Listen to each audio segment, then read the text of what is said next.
நண்பர்கள் எல்லாருக்கும் வணக்கம். உங்களுக்கு விஷயம் தெரியாதான்றது எனக்கு தெரியல. நேற்று வந்து தமுக்கத்தில் வந்து காலை 10 மணிக்கு விவசாயிகளுக்காகவும் நெடுவாசலில் அந்த ஹைட்ரோ கார்பனுக்கான அக்ரிமெண்ட்டை சைன் பண்ணதுக்காகவும் எதிர்த்து ஒரு 25 பேர் வந்து போராட்டத்தை முதலே ஆரம்பித்து அவங்க காலையில் அரெஸ்ட் ஆனாங்க. அரெஸ்ட் ஆகி அவங்க 7 மணிக்கு ரிலீஸ் ஆன அடுத்த நிமிஷமே திரும்பவும் தெப்பக்குளத்தில் வந்து அவங்க போராட்டம் பண்ணாங்க. போராட்டம் பண்ணதுக்கு நைட்டோட நைட் அவங்களை அரெஸ்ட் பண்ணி தெப்பக்குளம் கேவிடி மஹால் அவங்கள வச்சிருக்காங்க. இப்போ வரைக்கும் போலீஸ் சைட்லேருந்து ரிலீஸ் பண்ணுறதுக்கான எந்த விஷயமும் அவங்க சொல்லவும் இல்லை. ஒரு ப்ராப்பர் எக்ஸ்பிளனேஷன் போலீஸ் சைட்லேருந்து எனக்கு கொடுக்கவும் இல்லை.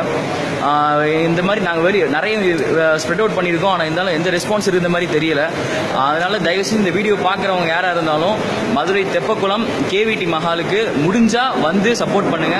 முடியலன்னா தயவுசெய்து இந்த ஷேர் பண்ணுங்க. அட்லீஸ்ட் அந்த ஹெல்ப்பையாச்சும் பண்ணுங்க, கொஞ்சம் யூஸ்ஃபுல்லாக இருக்கும். ஏன்னா நேற்றுலேருந்து இப்போ ஒரு 50 பேர் போராடிக்கிட்டு இருக்கான். அந்த போராட்டத்தை வந்து ஒரு மதிப்பில்லாமல் போயிட்டு இருக்கு. ப்ளீஸ் இதை பார்க்குறவங்க அதுக்கான ஸ்டெப்ஸ் எதாவது எடுக்க முடியும்னா எடுங்க. நன்றி.